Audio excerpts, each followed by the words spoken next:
गुरुदेव के चरणों में कोटि कोटि नमन। गुरुदेव, ये बताइए कि मनुष्य माया से कब मुक्त होता है और कैसे मुक्ति मिलती है? हरिओम नारायण। आपके सवाल के प्रकार कई हैं, लेकिन जो हम आंसर दे रहे हैं उसमें कई सवालों का जवाब है। लेकिन और माया से मुक्ति कैसे मिलेगी? आप तो निकल गए और समझ गए कि माया से हमारी मुक्ति हो गई, लेकिन आपको पता है आपके कंधे पर बहुत बड़ा बोझा आ जाता है। हमारे ज्ञानी, हमारे एक एक महापुरुष संत कहते हैं कि हमारी माया से मुक्ति मिल गई। अच्छी बात है, लेकिन इस मुक्ति को मैं मुक्ति नहीं मानता हूं। मेरे मुक्त होने के बाद इस भूतल के सचराचर जीव की मुक्ति जब तक ले नहीं हो जाती है, तब तक मेरी मुक्ति किसी काम का नहीं। कितना महान भाव है, बोलिए। हम जीव हैं, हम निकल गए, लेकिन वही जीव तो मनुष्य के अंदर भी है, 84 लाख योनियों में है। तो हमारे सर पर बहुत भारी बोझा हो गया, कंधे पर बोझा हो गया, मैं मुक्त हो गया, इस पर प्रसन्न नहीं हूं जब तक इस भूतल पर हर मनुष्य जो है ब्रह्म का अनुभव न कर ले। यहां 84 लाख जीव को लेंगे तो दिक्कत हो जाएगा, इसलिए कि तो बंधन में चल रहा है। कर्म करने का अधिकार तो मनुष्य को न है।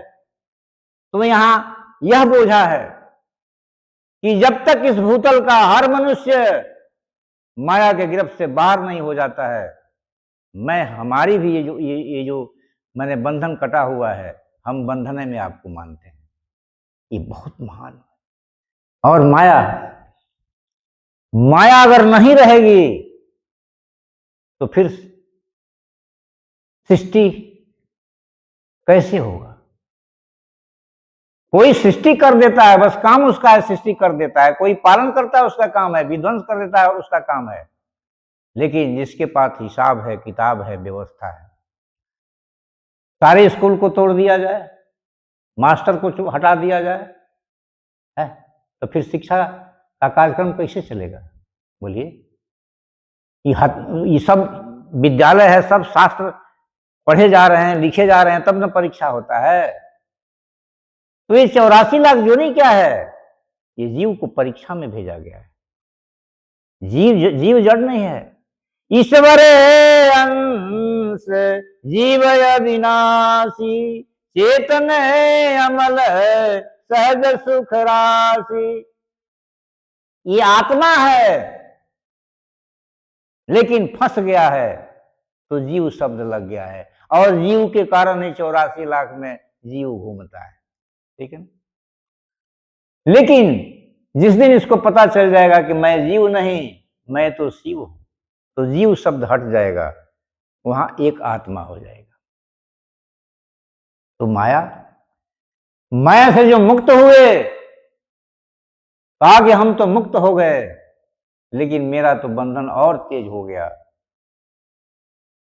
घर में कोई कहे कि चलो इस रोग से तो मेरा निवारण हो गया, अब कोई बात नहीं है, लेकिन उसी घर में कोई है कि रोग से निवारण के बाद निकलता है, कहता है कि नहीं, इस घर के हर रोगी जब तक अच्छा नहीं हो जाते हैं, मेरा रोग भी जो है गया नहीं है ना? तो महान कौन होगा? बोलिए।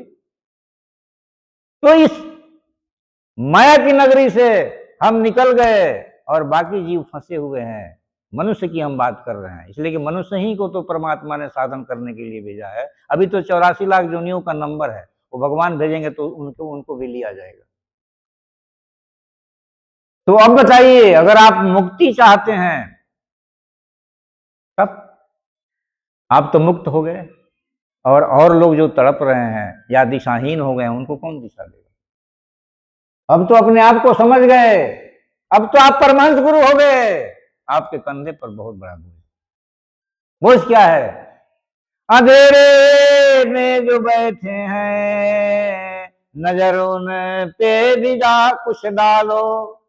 अंधेरे में जो बैठे हैं, नजर उन पर भी कुछ डालो। कौन? अरे वो रोशनी वालों, अरे वो रोशनी वालों। जिसके हाथ में टर्च होगा उससे नु कहेगा भाई थोड़ा जला दो, और जिसके पास टर्च नहीं होगा क्या उसको कहेंगे आप? तो आप अंधेरे में टर्च मार के जा रहे हैं और दूसरे को अंधेरे में अगर टर्च आप दिखा रहे हैं तो आप इंसान न है, अच्छा आदमी है। नहीं कहेंगे नहीं हम तुमको नहीं दिखाएंगे, अपने चलेंगे। तो परमहंस के कंधे पर जो है यही हाल होता है। वो माया से निकल गया है, वो मायापति हो गया है, लेकिन फिर भी देख रहा है कि जीव से हम अपने शिव अवस्था में आए हैं, और बहुत शिव जो है जीव की अवस्था में तड़प रहा है। इसका निकालना भी हमको पड़ेगा, है ना? तो माया से परमहंस से निकालता है। लेकिन बात वही हुई कि आप निकलना चाहेंगे तब ना। हम कहीं सुने थे इस दुनिया में कोई अमीर घर का लड़का जो है, बहुत अमीर घर का लड़का था, एक ही लड़का था, और जानते हैं उसको कभी पिता ने या माता ने कुछ डांट दिया, मारा नहीं डांट दिया, उसी पर घर छोड़ के चला गया। बहुत खोज किया गया, उसका पता नहीं चलता था, और माता पिता बड़े दुखी थे इसलिए कि मेरे पास अब कोई संतान नहीं। लेकिन बहुत दिनों के बाद उसको किसी ने देखा कि शहर में जो है ये घूम घूम करके मांग मांग करके होटल पर खाता है, ठीक है ना? बताया, ये लोग दौड़े गए, भेंट भी हुआ, लड़के को घर लाए और कहा कि जो भी जितना खाना है, जो खाना है, जो कहोगे वही बनेगा, तुम घर रहो। मुश्किल से 20 दिन जो है उसको रखा गया। कहा कि नहीं देखो, उस बार नाराज होकर गए, इस बार हमको खुशी से छोड़ दो। तुम एक समय में 2-4 आइटम बनाओगे ही ना बनाओगे, है? और वहां हमको एक के समय में कहीं जिलेबी मिल जाता है, कहीं समोसा मिल जाता है, कहीं चाय मिल जाता है, कहीं कुछ मिलता है, कहीं कुछ मिलता है। उतना व्यवस्था तुम नहीं कर पाओगे, इसलिए हमको उसी में रहने दो, ठीक है ना? और एक ऐसा ही प्रसंग मिला कि कोई कैदी बहुत दिनों तक जेल में था, वो अंधेरे में कोना में जाकर के सोता था, रहता था। उसका जब बेल करा गया तो कहा कि नहीं नहीं हमको उसी में भेजो, हम यहाँ हमको प्रकाश अच्छा नहीं लगता है, अंधकारे लगता है। तो परमहंस गुरु क्या करेगा? अगर तुम निकलने की कोशिश करोगे तब ना तुमको खींचेगा, और नहीं निकलोगे तो क्या करेगा वो? लेकिन हाँ, उसके कंधे पर, यानी भगवान के कंधे पर बोझ है कि हर जीव का निस्तार हो जाए। लेकिन प्रतियोगिता में अगर फेल करता है, नहीं निकलना चाहता है, नहीं समर्पण करना चाहता है, तो भगवान क्या करेंगे, ठीक है? तो बंधन हमेशा से रहा है, और जो निकल गए वह भी सोचते हैं कि मेरे कंधे पर बहुत भारी बोझ है, निकालना मेरा काम है, तो वह भी लगे हुए हैं। तो हम क्या आपको कहें, ठीक? निकल जाने वाला भी जीव के प्रति रहम करता है, बेचैन हो जाता है, मनुष्य के प्रति पीछे पीछे घूमता है, अरे ले लो ले लो ले लो ले लो, और कहता है कि हटो हटो, हमको कोई जरूरत नहीं।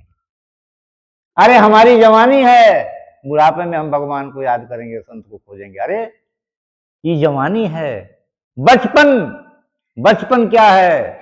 बचपन अनजाना में निकल जाता है, और जवानी में जो है बदहोशी में तुम जीते हो, है ना? और बुढ़ापा, बुढ़ापा तो अंग भंग जो है शिथिल कर देता है। संभलना कहाँ है? बचपन नहीं संभालना है, बुढ़ापा नहीं संभालना है, बीच का जो जवानी है इसी में बन जाओ, बिगड़ जाओ, परमात्मा को पा जाओ, मत पाओ, यही यही बीच वाला जवानी है। जवानी को जो खो दिया, बर्बादी की रवानगी निश्चित उसकी हो गई, उसको कोई नहीं बचा पाएगा, ठीक है? तो प्रभु का नाम सुमिर मन प्यारे, कभी भुलाना ना चाहिए, और सपनों में भी किसी जीव को कभी दुखाना ना चाहिए। और जो तुम भगते हो, इनकार करते हो, हमको जरूरत नहीं है इस समय में, जवानी में, बुढ़ापा में करेंगे, अरे मेरा एक भाव है, सुन लो इसको। ये दुनिया सारी मतलब की है, यहाँ कोई किसी का यार नहीं है। ये दुनिया सारी मतलब की, यहाँ कोई किसी का यार नहीं है। ये धन यौवन के भूखे हैं, यहाँ कहीं किसी से प्यार नहीं है।